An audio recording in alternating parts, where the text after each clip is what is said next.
Bom, boa noite para quem é de boa noite, bom dia para quem é de bom dia. Estamos aqui no segundo dia da programação especial do Mês da Consciência Negra, né? Uma série de lives realizada pela editora Expressão Popular, pelo projeto Notas de Escurecimento, Pantera Negra Produções e o Quilombo Ciência, né? Com o apoio do Movimentos Atingidos pela Base Espacial, Coalizão Negra por Direitos e da Rede contra o Genocídio de São Paulo, né? O tema da nossa semana, né, da consciência negra é conhecimento, poder e colaboração. O tema de hoje, nessa semana, né, nesse dia, é história e memória. Meu nome é Marcos, né, Marcos Del Poente. Eu sou estudante de letras e sou membro da Pantera Negra Produções. E hoje nós temos aqui, né, na nossa presença a Vanessa, né, a Vanessa Ferreira, preta ilustra, né, conhecida. Ela é formada em Publicidade e Propaganda pela Belas Artes de São Paulo, Design de Interiores pela ETEC de Carlos de Campos e Visual Merchandising pelo Senac Santa Cecília. É diretora de arte e ilustradora, passou pela Prefeitura de São Paulo, por agências e editoras, né? Temos também Plínio Camilo, né? Ele chegou em Ribeirão Preto em 26 de novembro de 1960.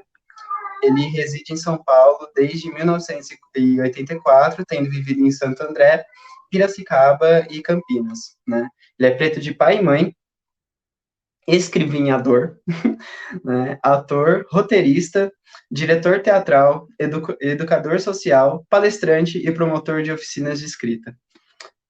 E, por último, mas não menos importante, Reinaldo Silva. Né? Ele é músico, ele é produtor audiovisual, jornalista, fundador da Pantera Negra Produções, produtora audiovisual voltada, né, à criação de conteúdos pretos e do selo musical Mountain, né, voltado à música preta, né, e é editor-chefe do portal Cadê Meu Vinil, voltado ao cenário musical mais independente, né. Já colaborou com outros portais e assina a direção e produção executiva de conteúdos audiovisuais voltados, né, à música. E, ok, o tema dessa conversa é a arte, construindo memórias e humanidades pretas.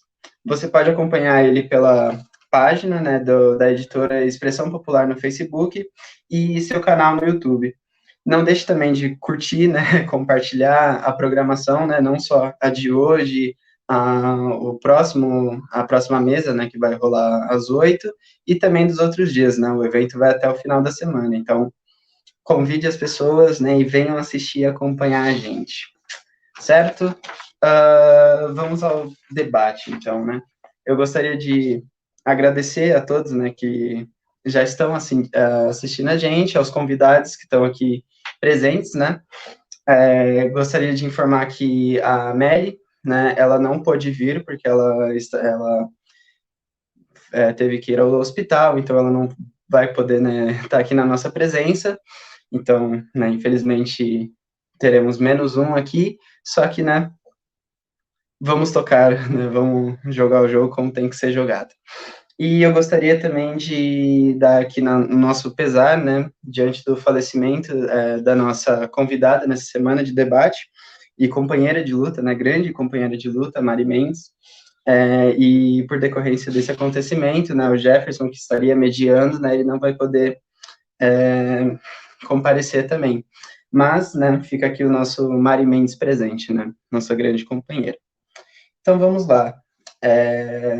Nós vamos ter o tempo aí, né, para cada um de vocês se apresentar, né, falar o que tem que falar aí, e vamos lá.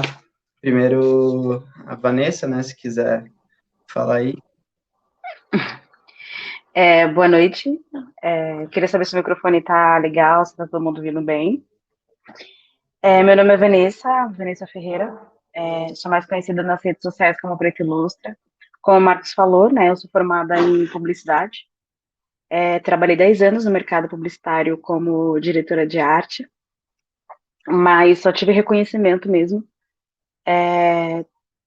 do trabalho quando eu fui para as redes sociais trabalhar com ilustração. Eu saí do mercado publicitário porque eu descobri que, independente do esforço que a gente faça para mudar essa estrutura, na época que eu fui trabalhar lá, o mercado publicitário ele não estava formando profissionais negros, ele estava só absorvendo a nossa mão de obra, absorvendo as nossas narrativas e depois descartava a gente. E pelo fato de eu passar muito tempo correndo atrás de um espaço que não era meu, vamos dizer assim, eu demorei muito para entender o valor artístico que a gente tem enquanto povo. E eu só entendi isso depois que eu assumi realmente a questão de arte como a força motriz da minha vida e comecei a seguir. E eu descobri, né, entre tudo isso, que eu cresci num mundo sem professores negros, sem nenhum tipo de instrutor negro, sem nenhum diretor negro. Eu era sempre a mulher negra em todas as agências e espaços que eu frequentava. Então, quando eu fui para o ramo das artes, eu entendi que eu comecei a falar sobre a ausência e sobre todo esse universo que me faltava. Então, eu comecei a falar sobre corpos negros. E ele começou a ser um grande movimento dentro da minha vida e começou a trazer outras pessoas negras que também trabalhavam com isso, que também traziam isso e sentia falta. Hoje eu faço parte de um coletivo de mulheres negras que a gente trabalha, que a gente tem um foco nessa questão da representatividade e o que traz diferente no meu trabalho em relação aos outros artistas é esse esforço que eu faço para tirar a arte da parede e da tela e trazer ela para o nosso dia a dia, trazer ela mais para uma linguagem jovem, para que todas as outras pessoas possam ter acesso, não só as pessoas que conseguem chegar nos museus, mas no nosso dia a dia, na rua, na bolsa, num sapato, numa roupa ou qualquer outro lugar em que a pessoa possa olhar e falar, nossa, aquilo também é arte. Pronto. Muito bom. É complicado, né, essa questão de ser excluído, assim, de uma maneira que não é nem escondida, né? Ela é muito na cara e a gente consegue perceber isso no estalar de dedos, né? O problema é que a sociedade parece que ignora todo esse fato. Bom, Plínio, quer dar sua palavrinha? Sim, eu quero agradecer o convite, lamentar pelas nossas perdas, né, do Jefferson que teve e todas as outras que nós tivemos nesse tempo todo, né? Falar sempre aquilo que vidas negras importam e nós estamos fazendo essa vida negra. Minha trajetória, né, sou um escrivinhador. Eu gosto de contar história. Então eu escrevo romance, contos, principalmente tenho me dedicado a isso. Porém, um salto de qualidade que eu tenho conseguido é a partir do momento que eu aquilombei. Aquilombei como? Comecei a trabalhar em grupo, né? Sozinho nós somos e seremos pinta preta. Aí uma observação também. Lógico que não é para nós, né, meu nego?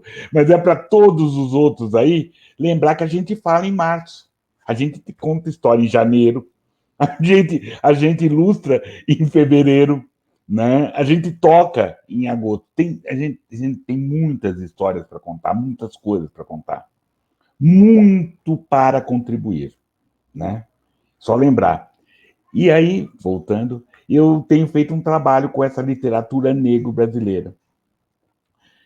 De não, imagina, nem nunca resgatar, mas tentar avivar nessa memória, nesse conhecimento de todos nós, ícones, né? Pessoas, paradigmas, né? Da literatura negro brasileira que são, né? Na pior das hipóteses, embranquecidos, na pior das hipóteses, sabe?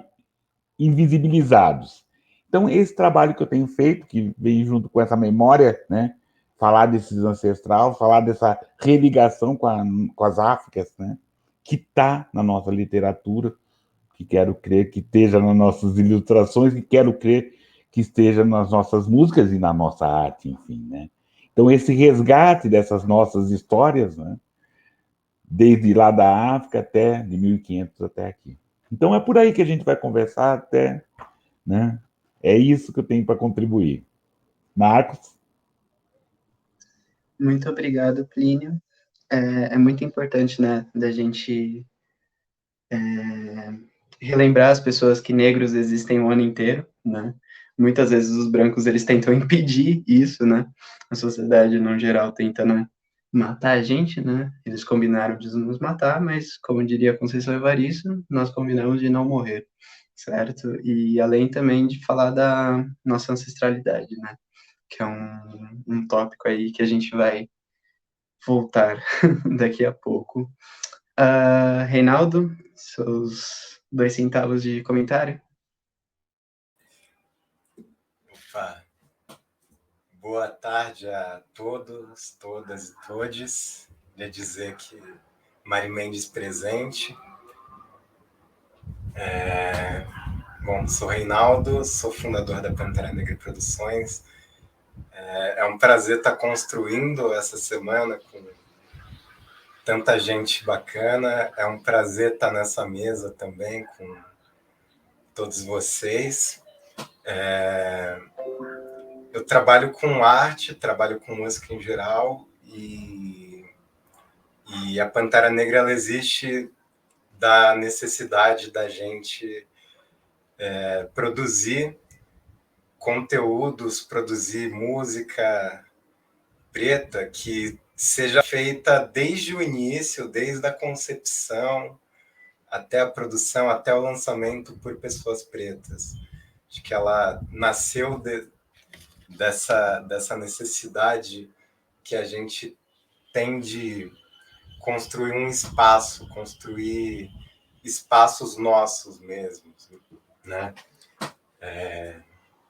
Eu acho que quando a gente fala de audiovisual e quando a gente fala de música, quando a gente fala de literatura, quando a gente fala de artes plásticas, aqui no Brasil a gente sempre ficou à mercê, né, de grandes gravadoras, de grandes editoras, né, de curadores que na maioria são de financiadores que são brancos, né, e que vão levar nossa arte, nossa produção e vão vender ela como um folclore ou vão vender como um segmento, né?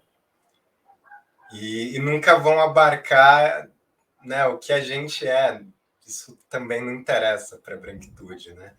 Então, o nosso objetivo como produtora, nosso objetivo como selo é trazer artistas pretos, trazer pessoas pretas e não batalhar por espaços brancos, mas fortificar os nossos territórios, fortificar nossa presença nas comunidades, na periferia, trazer essas pessoas e gerar, assim, uma indústria preta, né?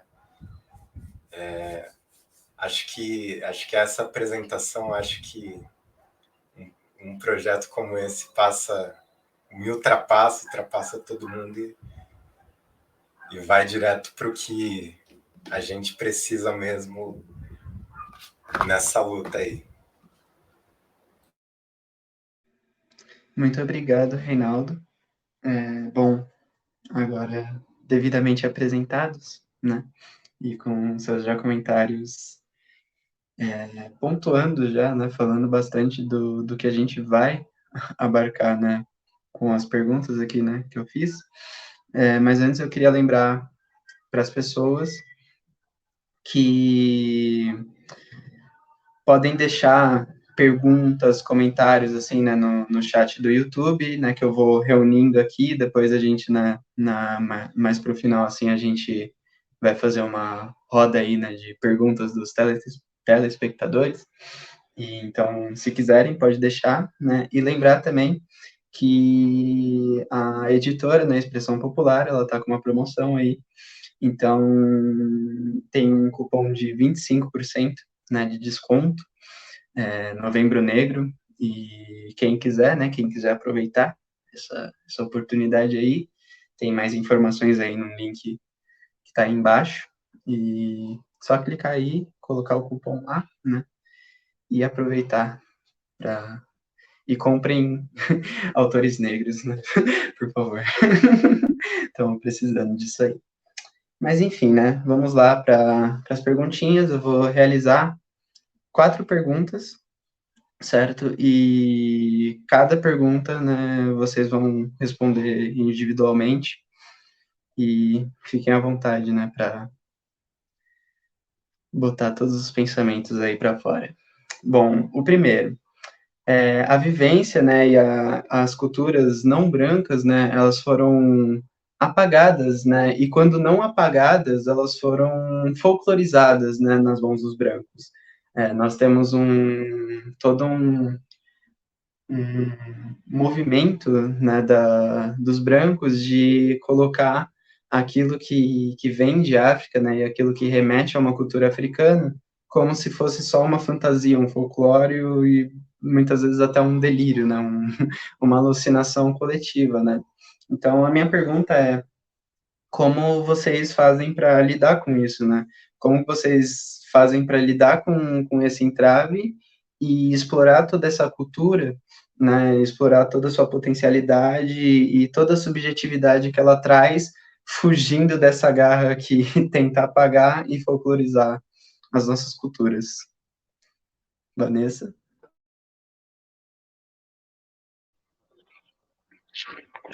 Olha, não existe um caminho assim de eu olhar assim, dizer, nossa, eu vou por esse caminho que eu vou conseguir compensar tudo que está acontecendo. O que eu posso dizer é que a todo momento eu sinto raiva. Eu sinto raiva porque todos os livros de artes que existem até hoje, nenhum fala sobre os traços da minha pele, nenhum fala sobre a variedade dos nossos corpos, mas existem muitas pessoas ganhando dinheiro, reproduzindo nossa arte e nossa cultura. A gente tem milhões de artistas pretos hoje nas redes, ocupando o espaço que antes era só ocupado por pessoas brancas, mas que não tem as mesmas oportunidades. A gente tem uma publicidade que a todo momento ela dá um nó, ela começa a dizer eu sou diversa, eu coloco você na minha propaganda, eu coloco você nos meus banners e tudo mais, mas você não vai ser quem assina, você não vai ser quem vai mudar a estrutura dentro da agência, e daqui a 1 ano ou 2 ninguém mais vai saber quem é você. E você essas grandes empresas continuam sempre nas mãos das mesmas famílias, produzindo e lucrando sempre para as mesmas pessoas. E chega uma hora que a gente olha para tudo isso e fala assim, ai, eu vou começar a brigar com os meus para poder ter um lugar nesse espaço.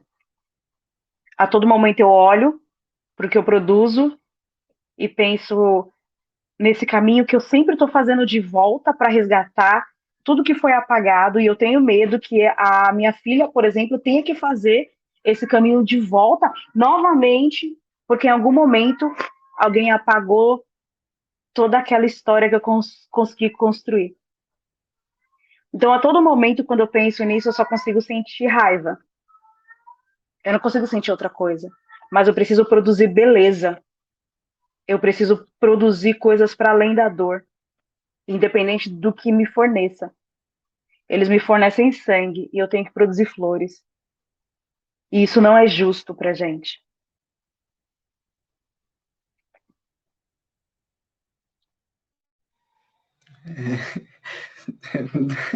Que porrada, que porrada. Eu fiquei, né, até mexido aqui com o que você falou, né, mas é bizarro isso, né? Essa coisa que você falou da disputa entre nós mesmos, né? Tipo, eles colocam um lixo e sobra pra gente disputa. E aí, isso é complicado, né? Vamos lá, Pedro. É brabeira, né? É brabeira, é brabeira. E a minha vontade, quando isso acontece, é começar a dar tapa na cara dos racistas. É isso, sabe? Vamos pro confronto, não, sabe? Essa história de ficarmos contemporizando, ficarmos, não é bem assim, essa história toda. Não queremos, não precisamos da sala de estar nem da casa grande. Vamos fazer a nossa história no nosso terreiro, talvez. Né? Não precisamos da academia. E é lembrar que somos 56%. nós somos 56% que consumimos, que produzimos. Né? Onde eu posso fazer essa minha contribuição contra esse embranquecimento, ou contra esse escurecimento, ou contra, como Preta falou muito bem, com essa tristeza, com esse sangue, é recontar nossas histórias, é relembrar as nossas histórias. Porque nós temos histórias muito interessantes, muito fortes. Né? Só lembrar de escritoras. Você imaginar que a primeira mulher negra que escreveu um livro na América Latina foi Maria Firmina, no Maranhão, antes de José de Alencar, sabe, fazer todas aquelas coisas que a gente sofreu na escola. Né? Então temos que falar de... Antes de Castro Alves ter feito o Navio Negreiro e ter falado, Maria Firmina, no livro Úrsula, já tinha falado dos tumbeiros. Então, resgatar também essa história, junto com a escrita, junto com outros na frente, junto com a Preta e o Reinaldo fazendo suas coisas, é esse nosso trabalho. Né? Contar para nós mesmos essas nossas histórias. Essas pretas, negras histórias, porque se não foi comigo que aconteceu com meu primo, com meu irmão, com alguém meu, aconteceu. Né? Relembrar essas histórias nossas, de coletivos e particulares. Né? Eu acho que minha contribuição nesse momento é falando. Tá? Eu não dou o pé na porta agora porque eu sou um pouco mais velho, então posso quebrar a perna. Mas se o Reinaldo der, eu vou atrás e seguro as pontas aqui. Certo? Estou junto com a moçada. Estou no meio da moçada. Assim. Pode deixar que eu vou.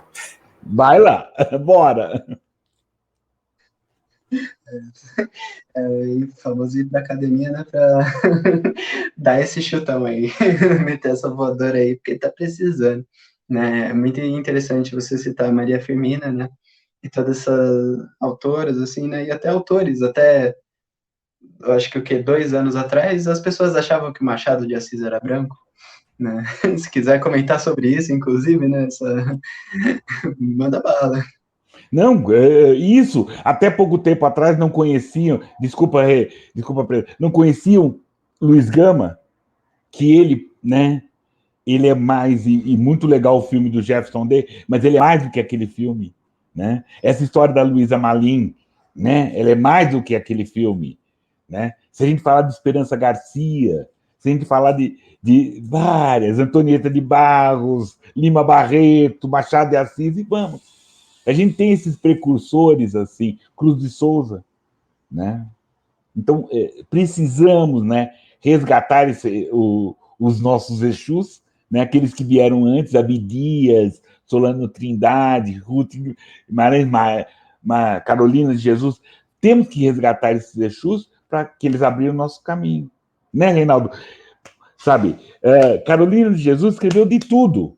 Ainda não teve publicado 1/10 da obra dela. Inclusive, foi compositora, tem discos gravados.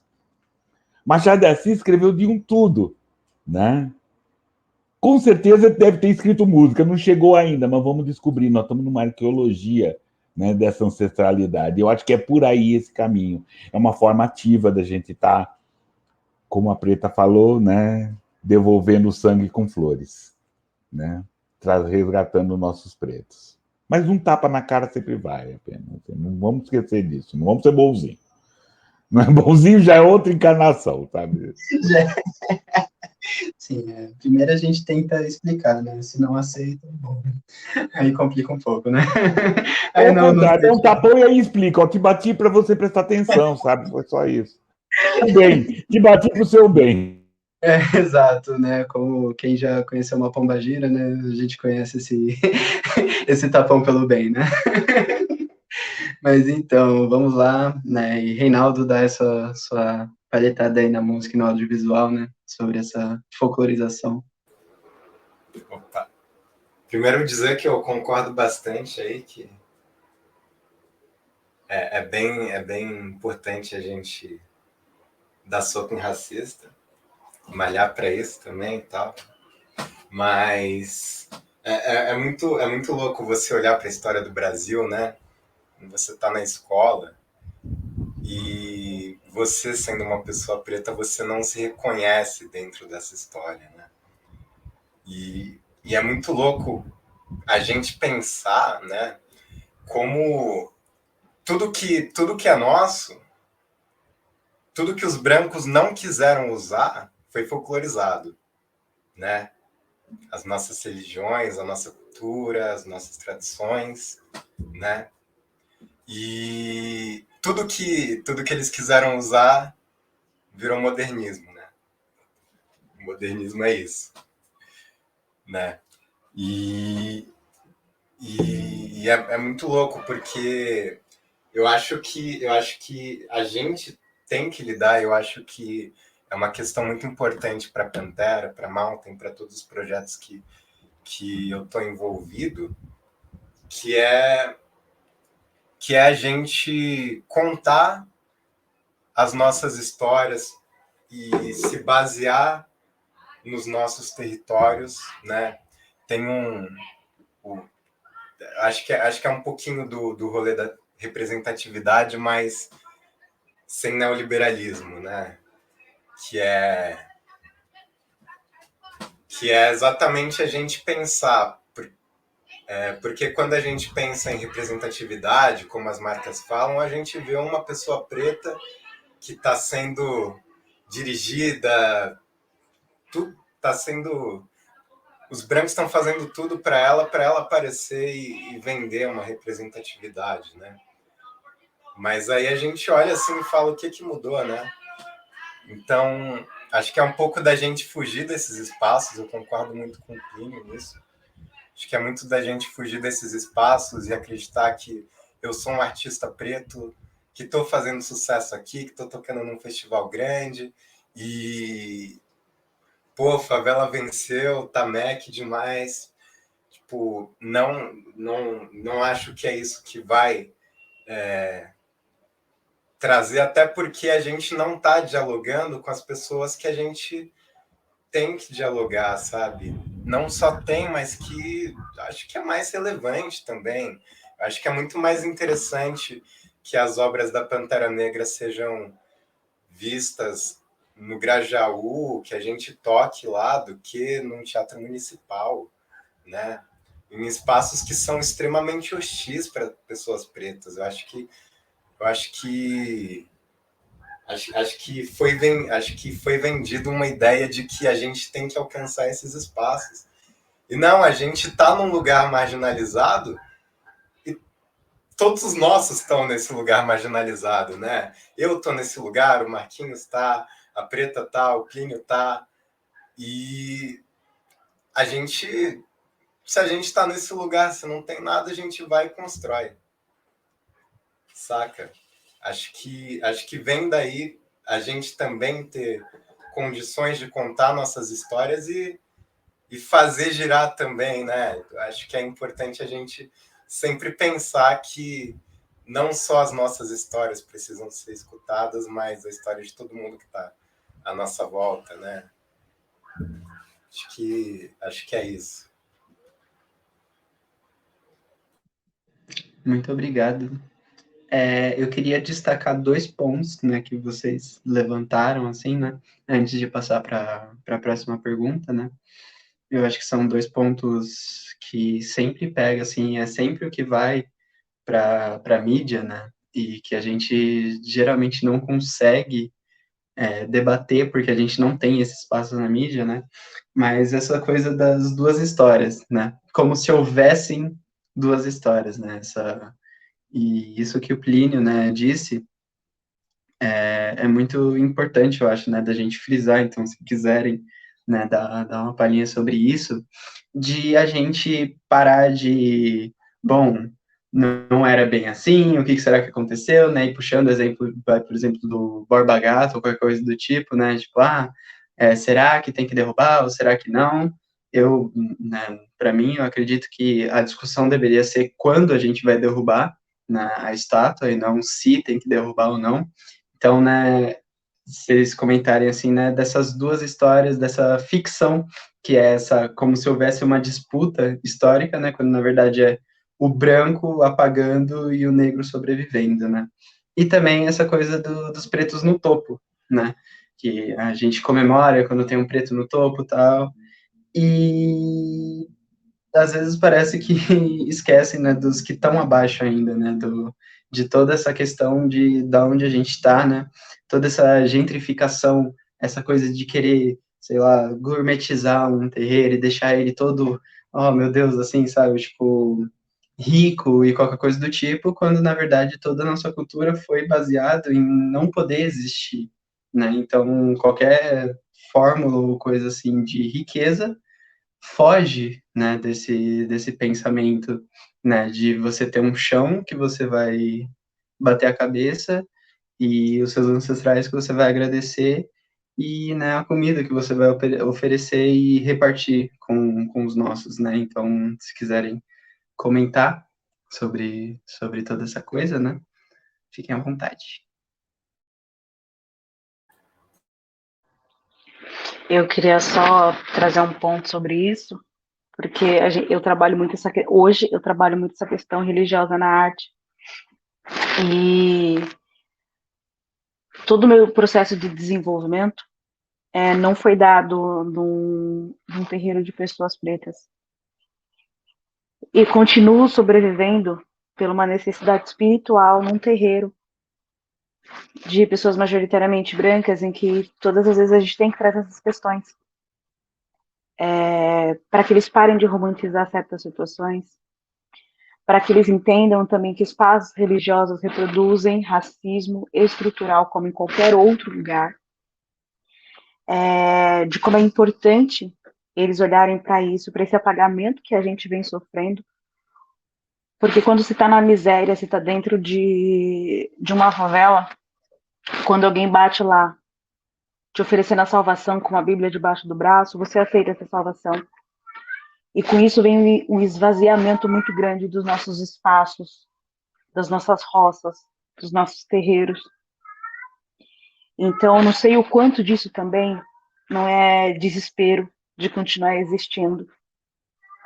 Porque, querendo ou não, as nossas religiões, elas exigem que a gente mude, exigem a nossa compreensão de mundo. Existe um equilíbrio entre a nossa existência e a natureza. E quando se tem fome, você não consegue pensar nisso. Então a gente tem que olhar para isso e entender o que está acontecendo de verdade. Né? Quem é que está tomando posse de espaços que eram nossos? Porque quanto mais você empurra a gente para a miséria, mais afasta a gente também desses espaços. E é muito doloroso. Só queria trazer esse recorte também.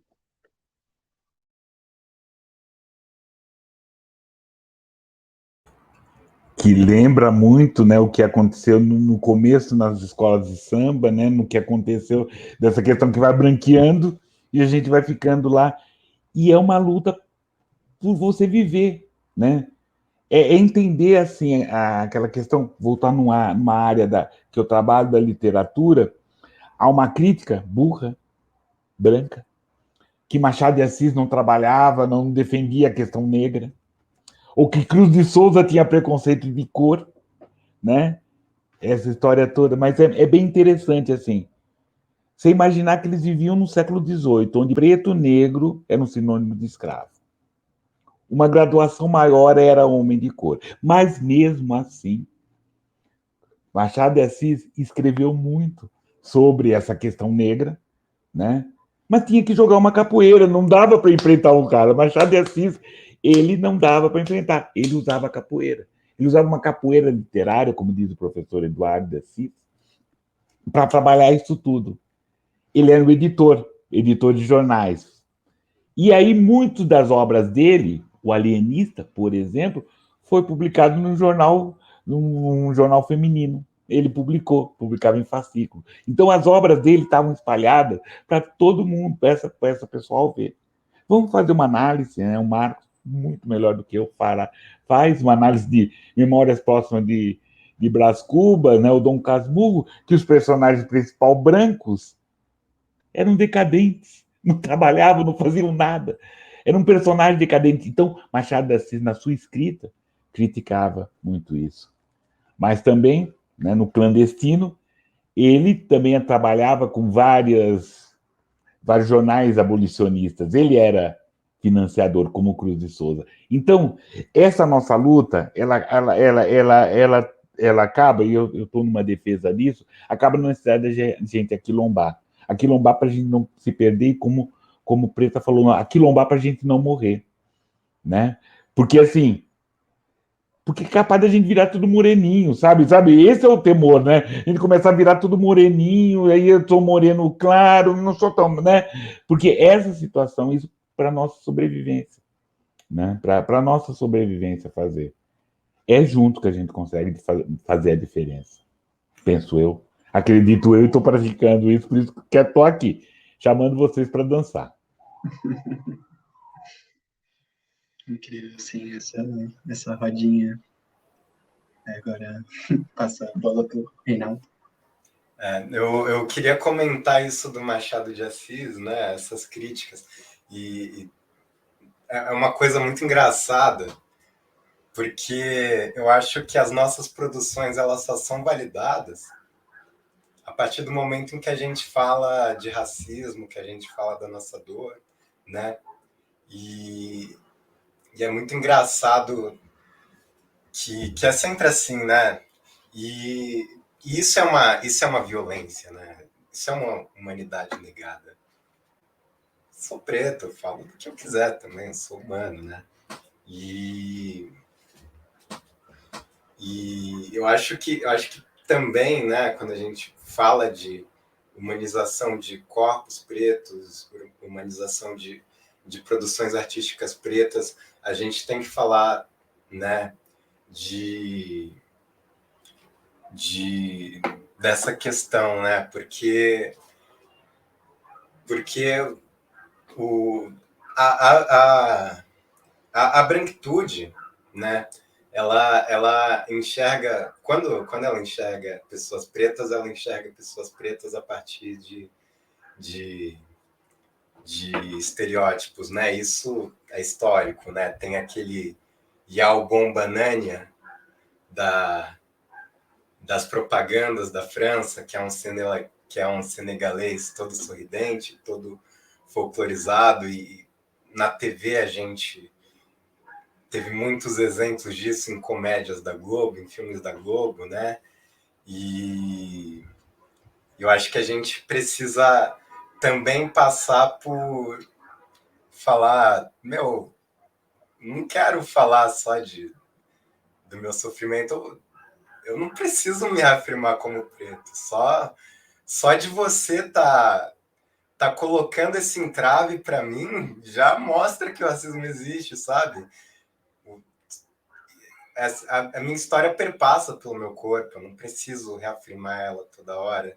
E isso faz parte da luta pela humanização, pela construção das nossas memórias, né?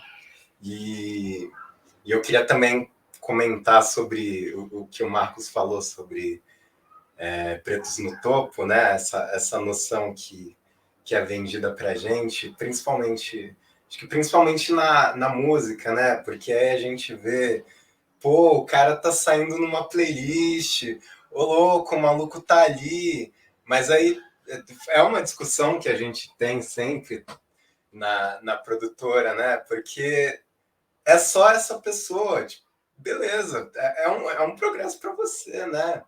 Só que a gente não pode vender isso. A gente não pode colocar isso como se fosse uma vitória coletiva, né? A gente precisa separar isso, né? Os Panteras Negras, eles falavam que um negro só vai estar liberto quando todos os outros estiverem. Não tem essa, né? E é uma coisa muito perigosa, né? Porque a gente começa a achar que a gente está tocando em festivais, em ambientes, em espaços que historicamente são brancos, da gente estar ocupando tal programa, da gente estar ocupando tal novela, é o progresso e a gente vai desenvolver a nossa arte assim. Para mim parece muito mais uma armadilha do que um sinal de progresso mesmo, porque é isso, né? É engraçado como a música preta ela é um segmento na indústria fonográfica, né? a gente, é que nem o Tyler falou, né, quando ele ganhou o Grammy, ele ganhou na categoria urbana, ele fez um álbum pop, só que ele não podia competir com outros artistas brancos, né? Então, as pessoas precisam de colocar numa outra categoria, né? E é isso, né? A produção artística preta, ela é um segmento dentro da indústria. A branquitude não tem interesse em abarcar ela na totalidade, né? Porque a arte preta é muito mais que rap, a música preta, no caso, né? Muito mais do que rap, samba, etc., né? E isso é uma violência que a gente sofre dentro desse meio, né? Que é uma coisa que a gente precisa ter muito em mente, né? Em qual espaço a gente está tocando, qual espaço a gente quer tocar, com quem a gente quer se relacionar, né? Enquanto artistas, né? Porque é isso, né? Esse pretos no topo que é vendido é um preto no topo, né? Mas todos os outros estão aonde, né? Não estão no topo, disse o narrador. Sim, é uma resposta que não é tão difícil assim, né, de achar. É só a gente, né, ligar a TV e qualquer coisa do tipo. Mas eu só queria aqui comentar, né, sobre o que o Plínio disse, né, do Machado, das leituras burras sobre Machado, né, que não tem outro jeito de falar sobre isso, né. Eu até peguei aqui o Esaú e Jacó, que é a minha leitura favorita de Machado, e de como você tem toda uma fortuna crítica falando sobre ele, excluindo e colocando a parte, né, mais popular, né, popular, diga-se assim, né, tipo, culturas de matrizes africanas, né, que o Machado ele vai colocando na narrativa dele, como se fossem menores, como se o Machado tivesse escrachando aquilo, né, e quando você faz uma leitura séria de Machado, você entende que é justamente o contrário, né, que a mãe dos meninos, ela é religiosa, né, ela segue o valor cristão, tá, e tudo mais, mas quando ela precisa de ajuda, ela corre para a cabocla, né? Então, quando você faz uma análise séria, você vê que ele está fazendo o contrário, ele está escrachando é a branca que, né, tá ferindo a moral cristã dela, porque sabe, né, que tem que procurar outras pessoas, né, quando o negócio aperta mesmo. Então, é muito interessante a gente sempre lembrar disso, né? E agradecer também vocês trazerem todo esse tópico, né, toda essa coisa da nossa representação, né, e da problemática da exclusão desses artistas, né, do apagamento, que aí vamos para a segunda pergunta, né, que tem tudo a ver com isso, que é justamente o tópico do corpo, né? Nossos corpos, eles são representados violentamente, né, com estereótipos que os próprios brancos criaram, né? Quando a gente fala de literatura, o protagonista, né, quando você vai imaginar o protagonista ali, quando não tem imagem, você sempre vai imaginar ele como, né, assim, o imaginário branco geral, né, sair perguntando para as pessoas, o protagonista sempre vai ser um branco, né. Só vai ser um negro quando a história fala sobre a periferia, fala sobre alguma coisa mais trágica, né, e isso no imaginário branco vira uma pessoa negra, né. E na arte, né, quando a gente vai ver filme, principalmente de desenho, ou até filme, né, hollywoodiano, assim, o negro, ele sempre tem que ser o cara gigantesco, né, bombado, fortão, meio burro, né, que vai lidar com toda a coisa ali da física, né. Na música, sempre vai ser colocado naquela caixa do, bom, ele é negro, então ele deve ser um rapper, né. E é muito interessante essa fala do Tyler justamente por causa disso, né.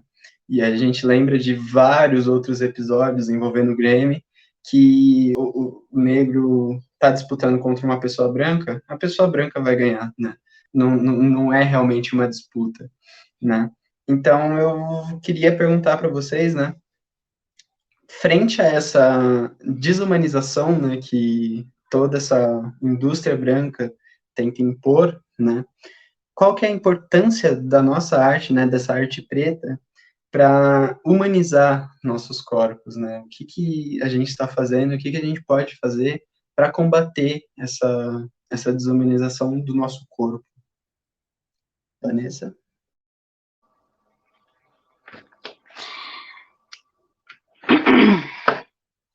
Ícaro Silva, em uma entrevista que ele estava falando, ele disse assim que se não tiver escrito no papel, no roteiro que o cara colocou lá, este personagem é negro, tudo o que for escrito e pensado a partir dali vai ser por uma pessoa branca.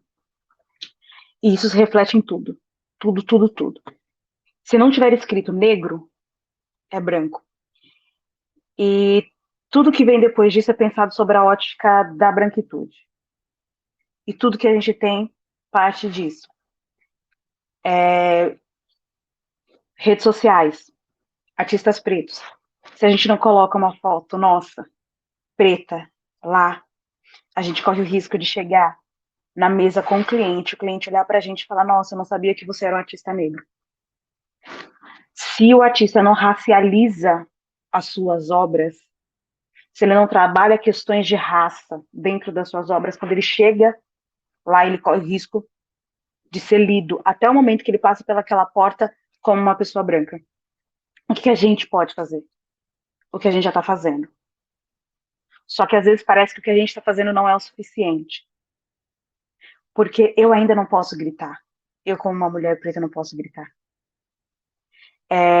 Eu não posso lutar de uma forma mais masculina, vamos dizer assim, através da brutalidade. Eu não posso sentir raiva. Eu não posso chorar. Eu, por ser uma mulher preta, magra, eu ainda entro em determinados espaços em que as minhas irmãs gordas não entram. Eu tenho muita consciência disso. E o máximo que eu tento fazer diante disso é trazer isso para o debate.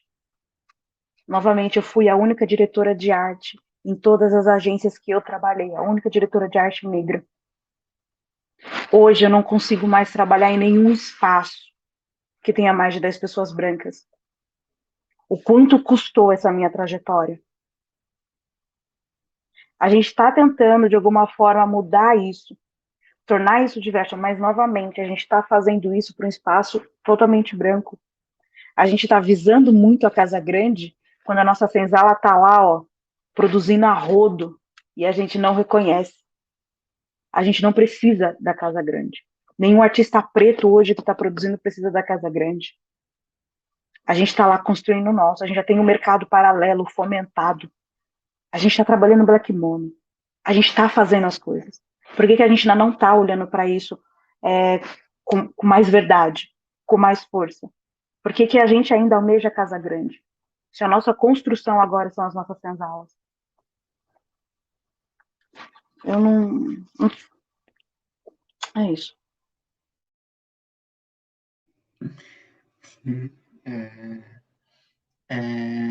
Isso visa o que a gente estava falando, inclusive, né, de querer toda uma construção gigantesca, como o nosso terreiro já está pronto. Né? Então, é bizarro.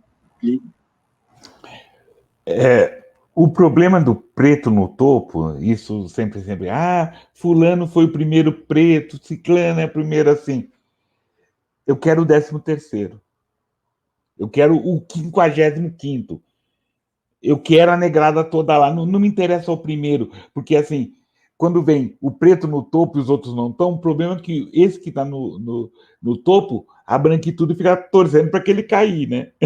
Para ele dar uma escorregada, né? Esse é um outro problema. Eu concordo em gênero, número e grau que a Preta falou, assim. Está se produzindo e não se precisa da Casa Grande. Então, vamos parar com essa branquice. Vamos parar com essa branquice de pedir a validação branca. Né? Nós vamos ficar brigando. O que nós precisamos é construir isso, dar mão aos outros pretos e pretas que estão aí, que às vezes tropeçam, né? e dando a mão a gente também consegue dar forças, produzindo, né? Eu tenho o que eu quero produzir, mas apoiando e sendo apoiado, não perdendo de vista ninguém, né? Não perdendo de vista. Lógico, a gente, para escrever, eu tenho que largar a mão, então não dá para segurar a mão, mas não perder de vista, não sair da vista, nenhuma e nem outra, usarmos, sermos faróis, sermos semáforos, sermos luzes para a gente, é assim, né? E eu vou repetir outra vez, não almejar a Casa Grande. Na melhor hipótese, vamos queimar lá, mas, né? Essa história toda. Porque tem momentos diferentes. Hoje eu estava pensando assim, né? Tá, o que, que eu quero? Eu tenho pouco tempo de lucidez, tenho pouco tempo né, de lucidez, assim, mais uns 10 anos, mais ou menos assim. Meu, então eu quero fazer memórias interessantes. Né? Então, bora lá. Então, tá. Não pode gritar? Se você me permitir, eu grito. Né? Não posso fazer alguma coisa? Então, podemos fazer pelos outros, fazer com, né, ombro a ombro. Marcos? Muito obrigado, Plínio. E aí, né, passando para o Reinaldo, né, que já levantou, inclusive, a bola do Iabombanânia, né, do Fanon. E aí, só antes de você falar, outra citação também do Fanon, né, de que foi o branco que chegou e disse para o povo africano que ele era negro, né, não era o povo africano que se chamava disso. Então, essa coisa da caixinha, ela é tão uma caixinha que eles nos colocaram que literalmente a formação disso é uma caixinha, né?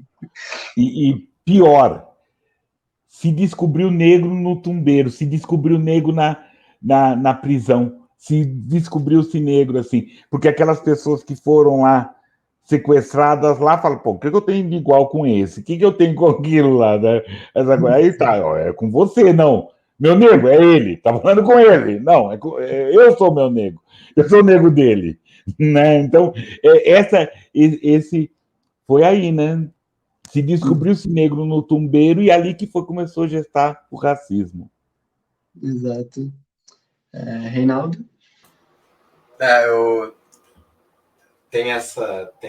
esse trecho do Fanon, né? E é uma coisa que eu acho muito importante também na compreensão da produção artística, né? De que muitas vezes eu vejo muito isso nos filmes negros que eu consumo, de cineastas negros que eu consumo no país, que essa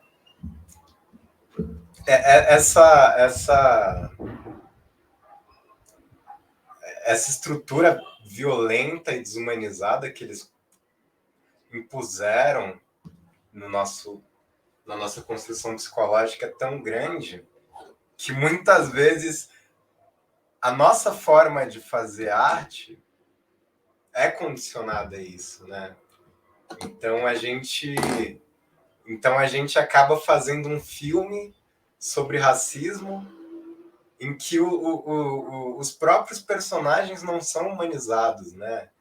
E é um processo violento que está dentro da gente, né? A gente vive com a própria negação da nossa cultura, o próprio roubo da nossa arte, né? O próprio apagamento da nossa história não deixa a gente meio zonzo assim na hora da gente falar da gente, né? Eu acho que um dos caminhos para a gente humanizar, acho que tem duas coisas, mas um dos caminhos, e esse é um pouco mais individual, é a gente também compreender os nossos corpos e o lugar deles no mundo, né? Acho que é a gente também entender que a gente não precisa sempre falar das nossas cicatrizes, né? Até porque se a gente está fazendo isso para os nossos, a gente não precisa explicar mastigadinho, né?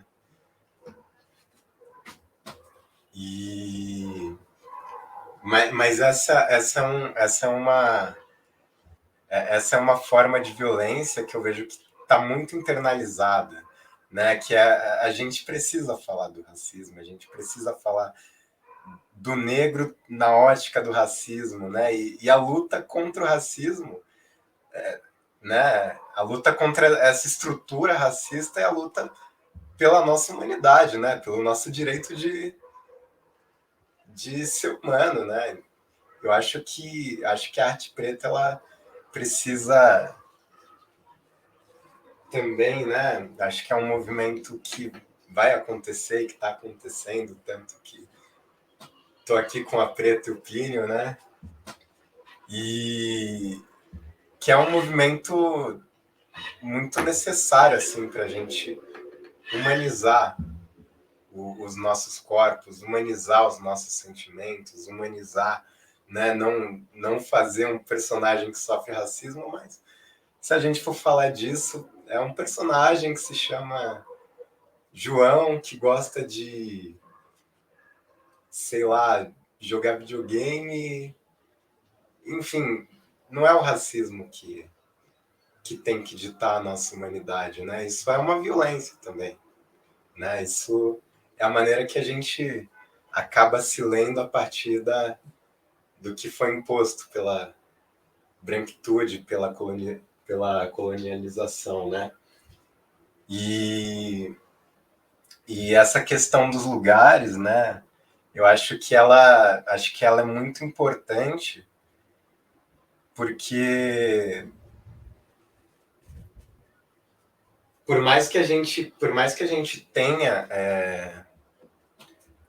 e por mais que seja imposto para a gente, né, toda uma noção de individualidade, né, tem uma estrutura que, enfim, esmaga a gente, né? E eu gostei muito quando a Preta falou que a gente não tem que olhar para Casa Grande, a gente está olhando para Casa Grande. A gente está... Para que você quer, sei lá, tocar na Faria Lima, em Pinheiros, sabe? Não tem sentido.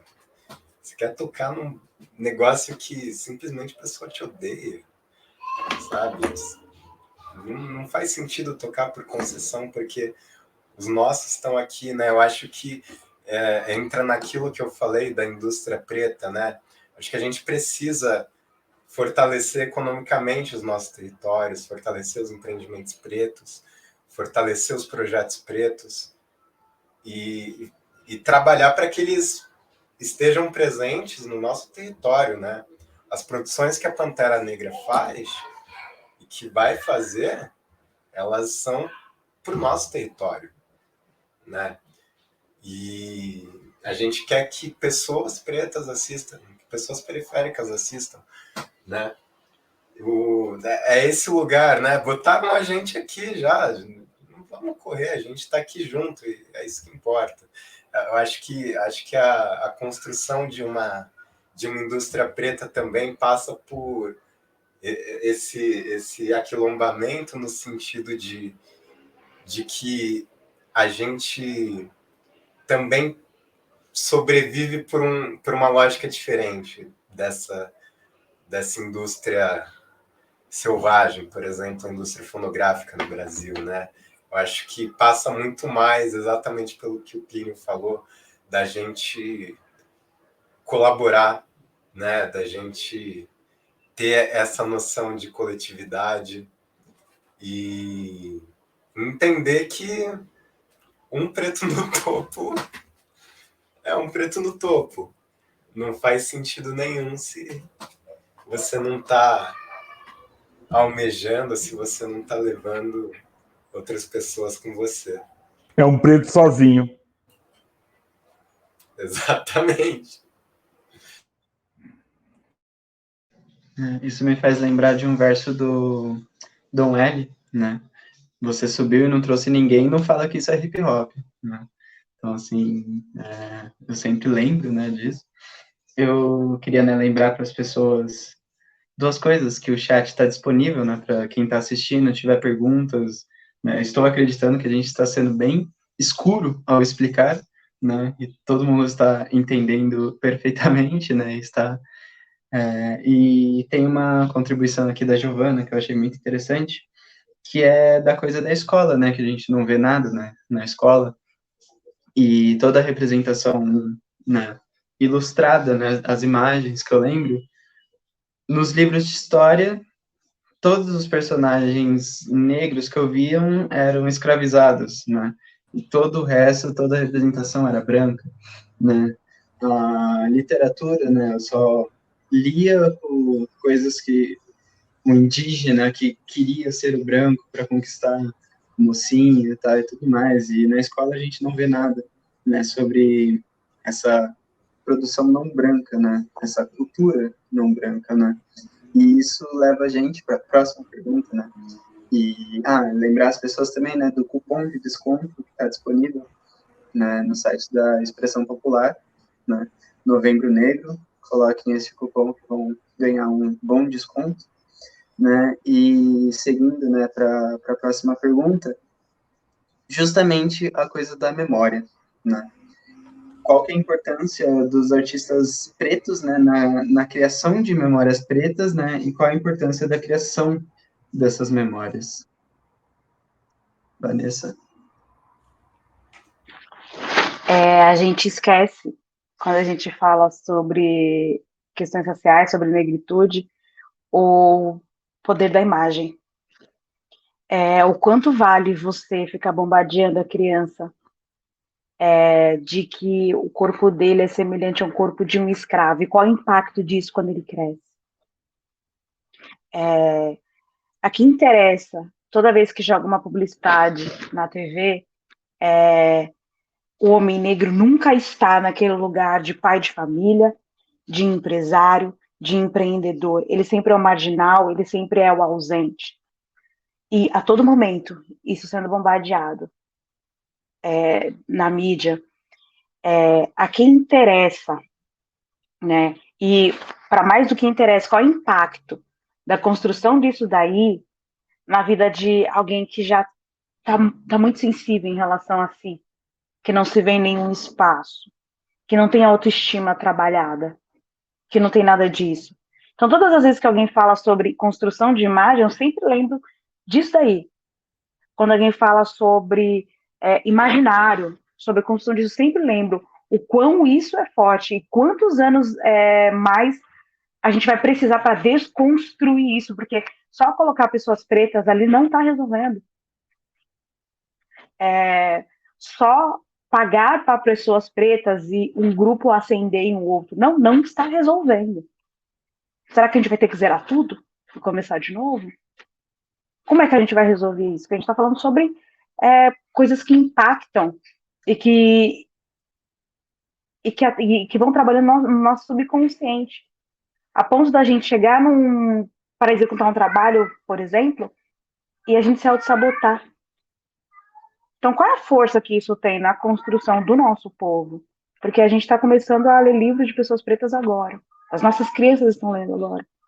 Coisa que a gente não teve. A gente está começando a ir para terapia agora. A gente está começando a ganhar dinheiro agora. Quanto tempo vai levar para a gente conseguir arrumar as coisas?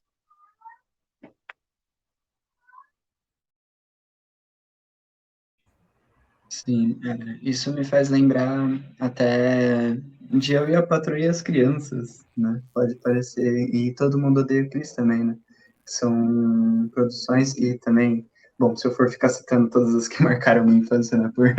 Eu vou ficar aqui para sempre, né? Mas principalmente eu ia patrulhar as crianças por ver uma figura paterna ali, né? Que era muito presente, né? Por vezes até demais, né? Assim como Todo Mundo Odeia o Chris, né? Essa figura paterna. E era uma coisa, assim, totalmente... Nossa, né?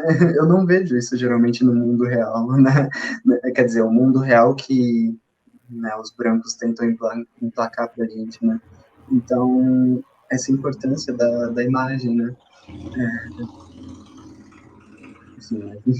Impacta a vida da gente num nível estratosférico, né? Plínio?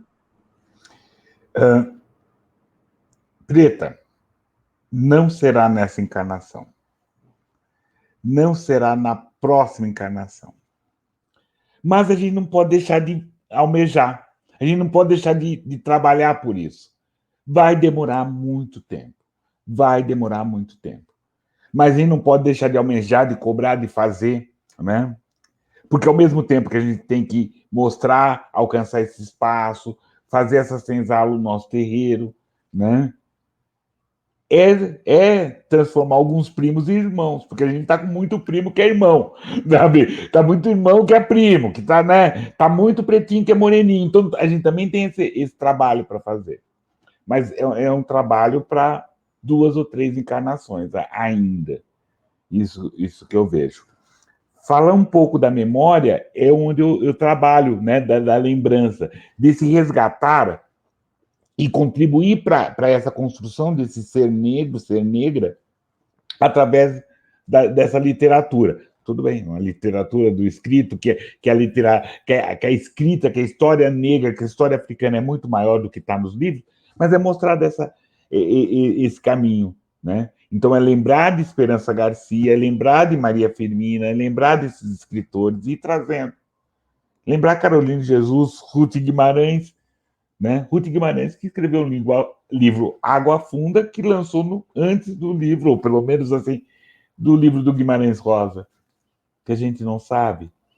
Que onde ela tem falar o falar negro caipira da região de São Paulo. Ruth Guimarães que fez. Então, nós temos que resgatar essas pessoas, trazer essas pessoas para a escrita. Então, é um trabalho que vamos na imagem.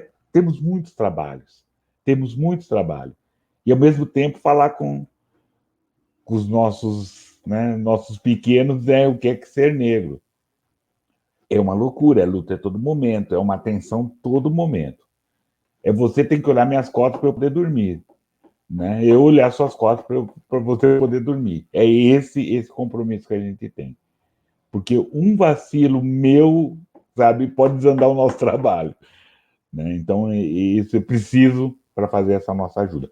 Porém, ao mesmo tempo, é muito legal, porque assim, você poder falar sobre compreender o seu ser negro e você construir esse seu ser negro a partir de um outro negro que também está construindo o ser negro, que é completamente diferente do seu, que veio de outro lugar, que veio com outra coisa. Então, esse construir é muito, muito interessante, né?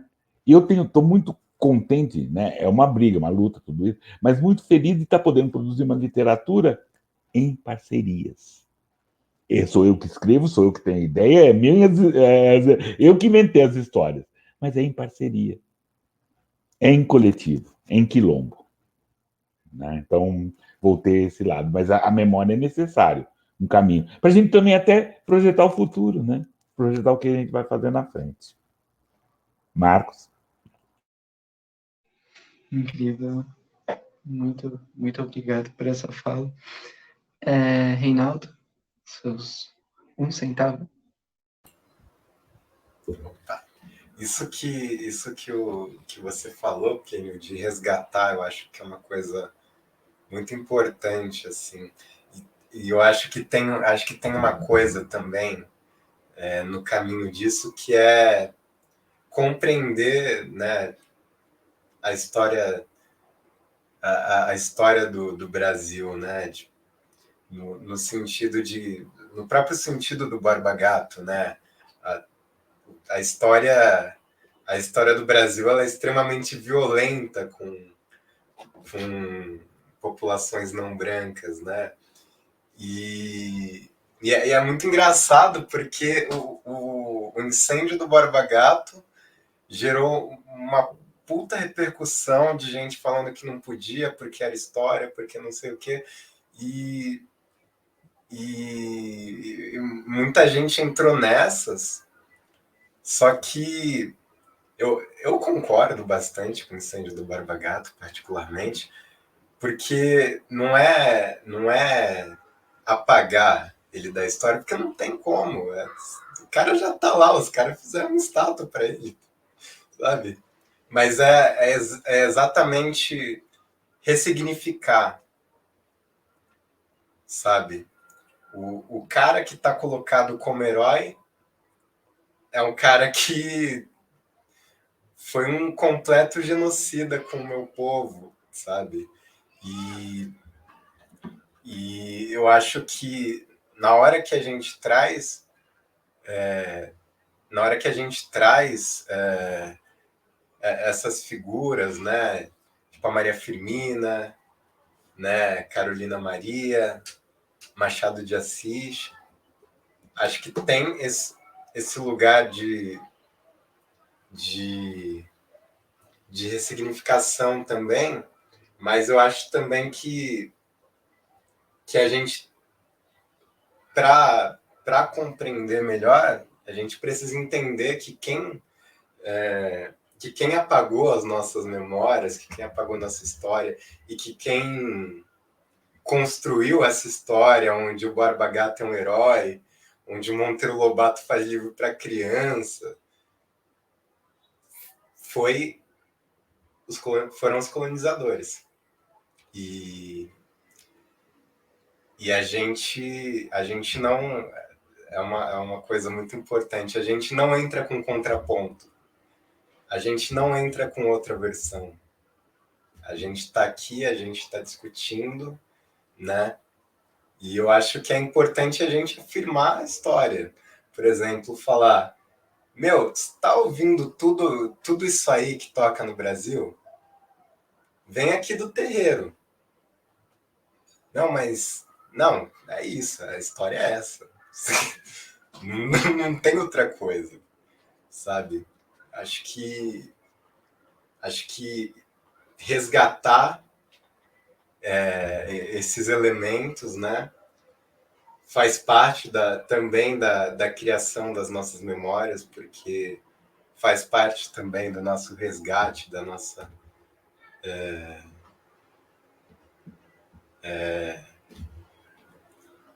visão, né, como seres humanos, né, que têm culturas e têm um passado, né, e nesse sentido o terreiro, os quilombos, eles são extremamente importantes nisso, né, eles adquirem uma importância muito, muito central nesse trabalho.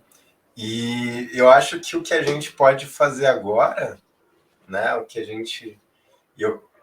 tem muita gente fazendo também, que me deixa feliz, apesar de concordar com o Plínio de que talvez eu não veja isso também. Olha que eu sou bem mais jovem, né?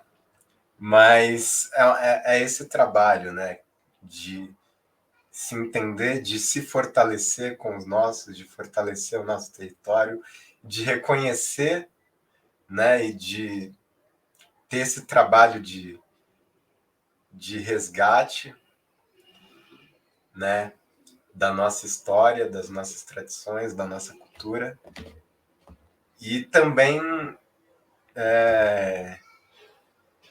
também entender, né, esse mundo, essa sociedade, esse estado, essa estrutura em que a gente está inserido, porque, lógico, a arte ela ocupa um espaço muito grande, né, na discussão de humanização e de construções, né, mas também a gente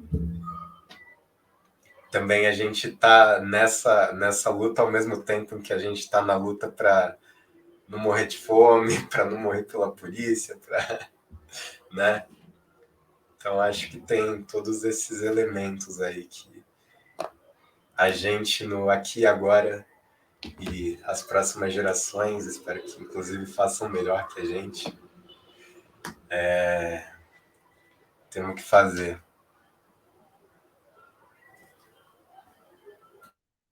Obrigado, Reinaldo.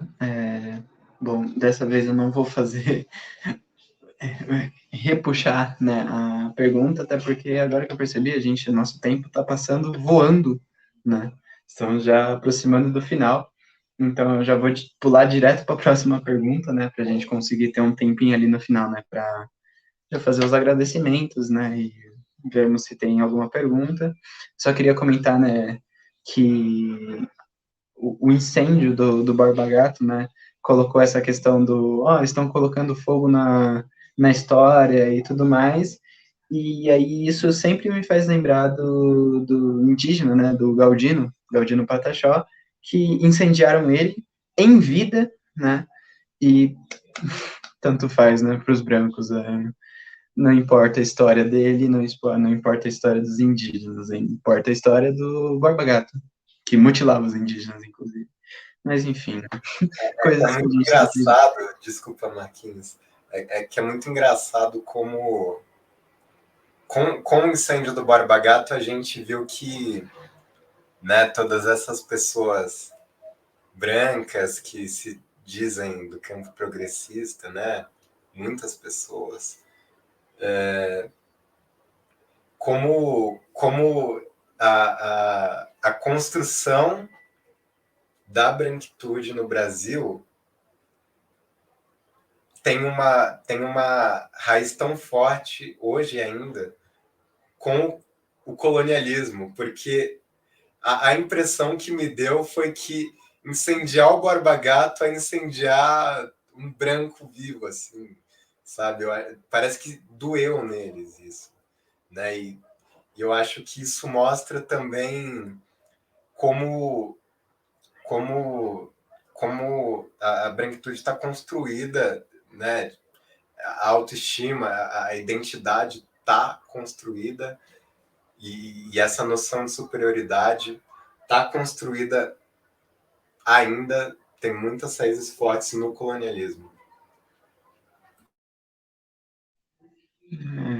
Obrigado, muito importante, né, pontuar essa coisa dos brancos que são nossos aliados até o momento em que nós os mostramos assim, né, revolucionários, né, porque isso causa medo neles, né, quando uma uma pequena chama, né, porque para mim o incêndio do Borba Gato é só uma pequena chama do que deveria acontecer realmente, já assusta eles, né, já é uma faísca que acontece ali e queima os olhos deles, né, então muito interessante puxar isso. Bom, vou passar para a última pergunta, né, para a gente encaminhar aí para o final, né, conseguir fazer um final bem feito. É uma pergunta mais sucinta, né, uma pergunta direcionada à arte, né? Como lidar com a produção da arte preta, né, nesse espaço, né, que não foi feito para nós, né, pela arte, assim, toda essa concepção artística que jogou a gente para fora, né, expulsou a gente, falou assim, não, aqui vocês não vão.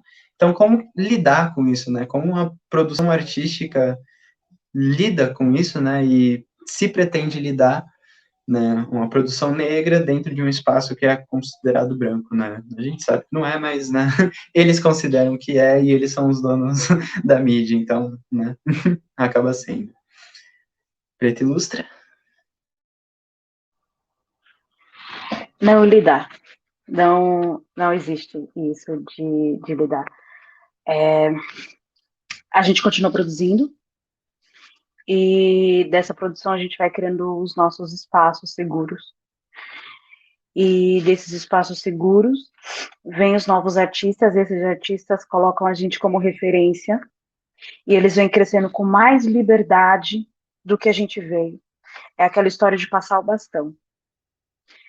Apesar de eu entender que eu tenho mais ou menos uns 15 anos de atraso em relação a uma pessoa não negra nas produções artísticas, eu, burlando alguns espaços, consegui alcançar técnicas e deter alguns saberes que a maioria das pessoas brancas não tem. E o que eu faço é passar para os meus. Da forma que eu consegui, gratuito e ajudando de alguma forma, e pegando uma bolsa e passando para ele, e tentando de alguma forma. Porque é o que os brancos fazem entre si. Eles se protegem, eles se cuidam. E se tem uma coisa que o branco ensinou a gente foi ser cruel com os nossos. Enquanto a gente continua sendo cruel e mesquinho com os nossos, a gente não evolui. Mas quando diante disso a gente consegue estender a mão, a gente consegue, aprendi isso com branco, vou passar isso para outra pessoa preta, A gente vai solucionando um problema que a gente tem ali que a gente não sabia como fazer. Quando eu fui estudar na Belas Artes, eu consegui uma bolsa de 100%. Todos os 10 anos de mercado publicitário, nenhuma outra pessoa preta que eu conheço tem a trajetória que eu conheço. Então, o que eu faço? Eu vou passando. Eu vou passando esses saberes, eu vou passando as informações, eu vou mostrando os caminhos, eu vou falando, ó, vai por ali, que ali tem aquela pessoa que você consegue fazer desse jeito, ó, isso daqui você faz. É isso que a gente está fazendo ainda. Hoje, eu não estou mais naquele ponto de sobreviver. Hoje eu consigo investir e estou tentando fazer um planejamento para fazer a minha primeira exposição sem depender de um espaço branco. Fazer a minha primeira exposição com as minhas referências, com a minha história, sem ter a validação de uma empresa ou de uma pessoa branca por trás. Só que eu imagino quem eu seria se eu tivesse todo esse aporte há 10 anos atrás. É isso que mais ou menos a gente tenta fazer. Mas estou falando eu, dessa minha comunidade artística, das pessoas que me cercam, dessa minha rede. E não é fácil, porque a galera que está vindo agora está vindo com sangue no olho. E como é que você fala para essa galera ter calma quando eles veem injustiça? Quando eles veem pessoas como a gente com tanto tempo de história não sendo reconhecido? Eles estão com raiva. Só que como é que você consegue tirar potência dessas pessoas quando elas estão fervilhando de raiva? Então a gente precisa de muita inteligência emocional para lidar com isso. A gente precisa de rede de apoio, de acolhimento para essas pessoas, porque não é só sobre a produção, é sobre várias coisas que faltaram, sobre saúde, sobre alimentação, sobre comida que influencia diretamente se essa pessoa amanhã vai sentar para produzir ou não. Um artista não produz com fome. Um artista não produz com frio. Mas o artista consegue produzir no pior material possível, mas se ele tiver um prato de comida, se ele tiver um conforto do corpo. A gente está tentando sobreviver o que foi a pandemia para os artistas plásticos, que ninguém falou. A gente tá fazendo vaquinha em São Paulo para mandar material para gente do Nordeste, porque não tinha, e sem material essa galera não produz, se não produz essa galera não come. Como é que eu posso falar de arte? Como é que eu posso falar de beleza? Como é que eu posso falar das flores se essas pessoas sentem fome? A gente fala muito sobre arte, a gente fala muito sobre produção, mas a gente não pode esquecer o país que a gente vive. A gente não pode esquecer a situação que a gente está. E a todo momento, se entrou um dinheiro a mais, vou juntar meu dinheirinho, sim, mas eu vou tentar direcionar para a galera de arte. Porque eu aprendi dentro do meu axé que uma casa onde Exu come, todo mundo come. E esse dinheiro que entra de arte tem que circular de alguma forma. Esse vai ser o meu legado. É ficar abrindo portas. Porque eu sei que hoje eles não conseguem estar no espaço onde eu estou.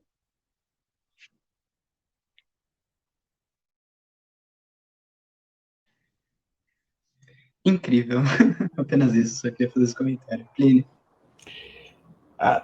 Eu vou também dividir uma experiência que eu estou tendo, estamos finalizando. Nós temos um coletivo chamado Pretos em Contos. E resolvemos fazer um livro, nós estamos no volume 2, nós fizemos o volume 1 ano passado, online, né, que foi vendido pela Amazon, mas resolvemos esse ano fazê-lo físico, em uma editora preta, com autores pretas e pretos, com revisão pretas e tudo. Tudo. Tá, não tem dinheiro. Fizemos vaquinhas. Procuramos vaquinhas, nós estamos com um preto Pix aí. Cobrando, chamando todo mundo. Ó, Ubuntu, pratique esse Ubuntu. Faça um preto Pix aqui, para esse volume, Pretos Encontros, volume 2. Mas é muito interessante, porque são 18 escritores, escritoras, caminhando. Né? Qual é a velocidade? A nossa. Não é a minha. Né? Não é dele, é a nossa. É percebendo, é sentindo alguns que adoecem no caminho, porque também estamos nessa pandemia, alguns que a gente tem que, ó, deixa ele quieto, vai, eu corro por ele, né? Eu faço a lateral por ele agora, entendeu? E é isso, e é muito gostoso, e dá esse. conter um pouco o sangue nos olhos, também dar uma pilhada naquele lá, naquele ali. Nós conseguimos. E não é inédito, né? Isso. Essa questão, assim, por exemplo, dessa companhia, Luiz Gama fazia para a alforria, para comprar alforria de escravos. Né? Vários já fizeram. Aquelas irmandades negras de várias igrejas fizeram isso. Né? A gente só está utilizando essa tecnologia. Para finalizar, e a gente tem essa vantagem, a gente tem que perceber essa vantagem, a gente tem duas tecnologias, no mínimo. Né? Tem a tecnologia deles, dos não negros, né? E tem a tecnologia nossa, dos negros. E é extremamente louvável, Pereta, essa questão de passar, fazer o nosso dinheiro e passar esse conhecimento para os novos, para os mais velhos, para quem não sabe. É muito louvável, muito necessário a gente poder fazer e aprender. Essa é uma experiência que eu divido, depois posso até fazer um Preto Pix. Obrigado, Plínio.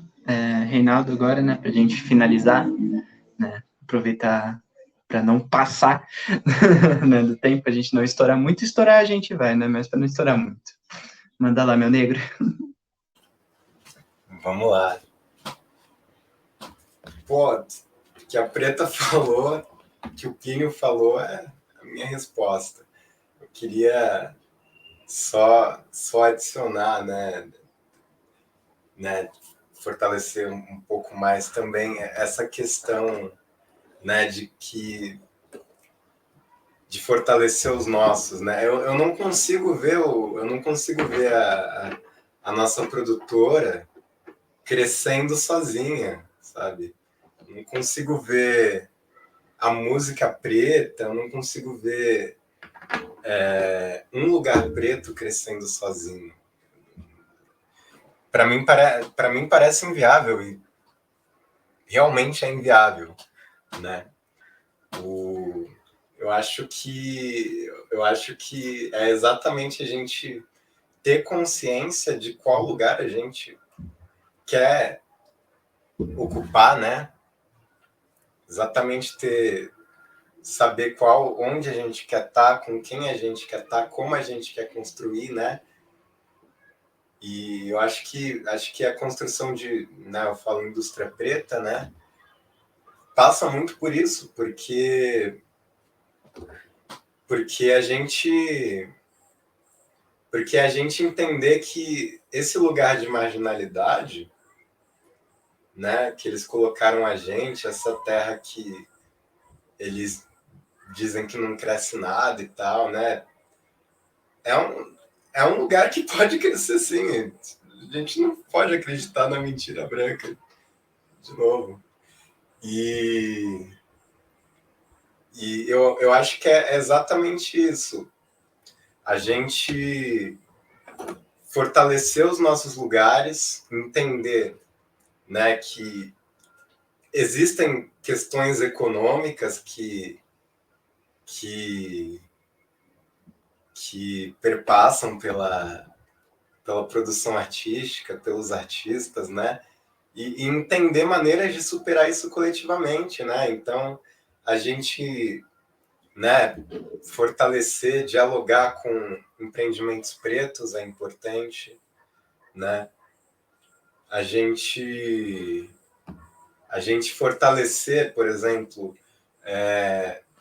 músicos, né, escritores, né, artistas plásticos pretos, né? A gente tá junto nessa construção. Acho que esse lugar, né, em que a gente quer estabelecer, né, essa indústria preta, esse ecossistema, né, preto, ele tem que vir também, né? Acho que o mundo novo ele também vem com uma cultura nova, né? E acho que o caminho não é a gente assimilar a cultura do opressor e reproduzir ela, né? Eu acho que o caminho é a gente exatamente olhar para o nosso passado, olhar para o nosso presente, olhar para o nosso futuro e perceber que a nossa construção é coletiva. Esse lugar historicamente negado para a gente, essa afirmação de humanidade que foi negada para a gente, ela vai se construir e ela não vai se construir com um preto no topo. Ela vai se construir a partir de todo um ecossistema onde, sei lá, criança que está aqui, que mora aqui no meu CDHU, também pode pensar e fazer e criar memórias, né? Acho que a gente precisa de gentrificar as coisas. E no mais, assim, não tem mais nada para adicionar do que a Preta, do que o Plínio falaram, que foi incrível. Bom, muito obrigado, né?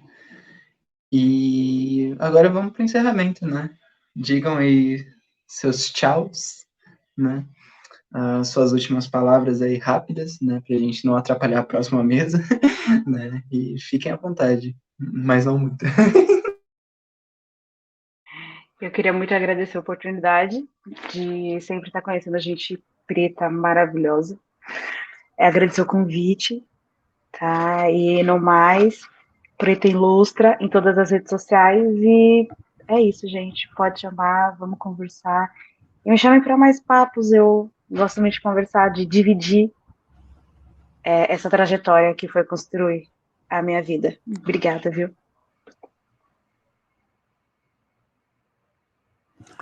Bom, agradeço. Reinaldo, um prazer. Marcos, um prazer. Preta, encantado, à disposição, me chama, né? A luta não está no fim. E lembrando também, né, que sexta-feira tem nota de escurecimento nesse evento. Vamos conversar com a Ana dos Santos, falar sobre poesias. E aí vocês, quem não conhece ainda, o Nota de Escurecimento, que é um programa que nós estamos há um ano falando sobre literatura negro-brasileira com autoras e autores negro-brasileiros. E vai estar lá com o Reinaldo, a gente vai estar fazendo uma quizumba, né? Também, depois, né? Vocês vão saber que a gente também tem uma quizumba no sábado.